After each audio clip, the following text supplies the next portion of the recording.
All right, jumping right into things. So first, we had to get everything measured and marked out. The instructions that came with these doors were really, really easy to follow and had everything. We just followed it step by step.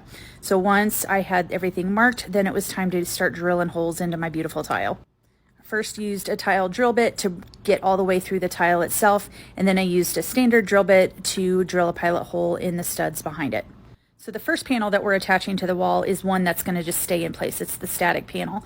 So the brackets are on the wall, the glass panel goes into that, and then we just had to make sure that everything was plumb and level and square to the walls. The installation kit did come with some shims, and that was helpful to just make sure that everything was going to fit nice and level. Because this is a sliding door, everything has to be perfectly level in order for it to move correctly and not move on its own when it's not supposed to. Next thing we had to do was install the rod that was going to go from one wall to the other. This is the piece that the other door is going to hang on and will slide on. It's got some rollers on it.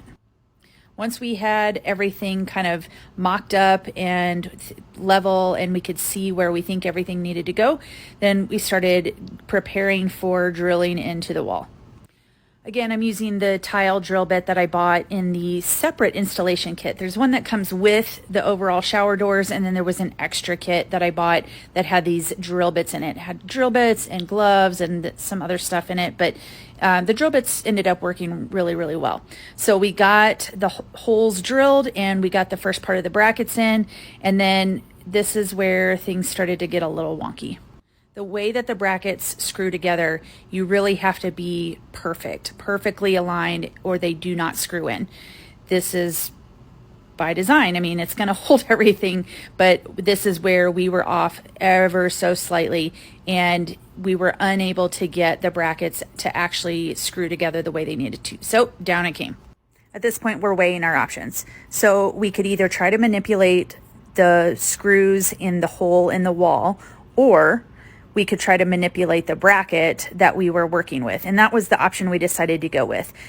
We were off by maybe a 1/16th, maybe even just a 32nd of an inch. It was not a whole lot. So we just tried to widen the hole that was in the bracket so that we could shift the bracket over in the existing hole that we had in the wall, just shift it over ever so slightly so that we could get it exactly where we needed it to. A couple attempts at widening the holes, and then a quick run to get a different screw that had a different screw head type so that it would sit flat, so a pan head screw versus a tapered head screw, and that was exactly what we needed to do, and then we were rocking and rolling. One other thing we had to contend with was those organic, wavy, beautiful tiles were making it so that the brackets did not sit square and level with the wall. So a little bit of shimming, and we were able to get it to sit the way it needed to. Making sure that both sides had brackets that were nice and level and square with the wall. We installed the rod again, and really were hoping that this was going to work. Making sure that the set screws were exposed, making sure everything's level, a little bit of finagling. Yep, we got it. We got it. Everything was sitting the way it needed to. So now it was just a matter of putting all of the rest of the pieces together. We were through the hard stuff.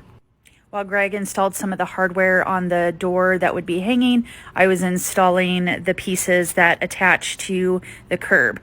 Instead of following the instructions that came with the doors that said to drill into the curb, I followed the advice of Shannon from That Tile Chick and used a double-sided high bond adhesive tape to secure those in place.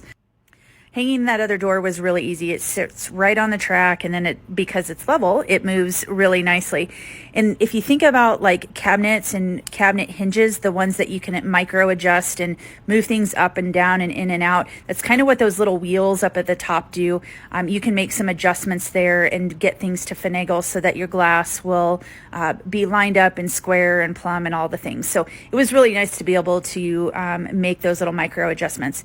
And the last major step was just adjusting the stops so that the sliding door doesn't slam into the wall and also doesn't slam the handle into the other piece of glass when it goes the other way.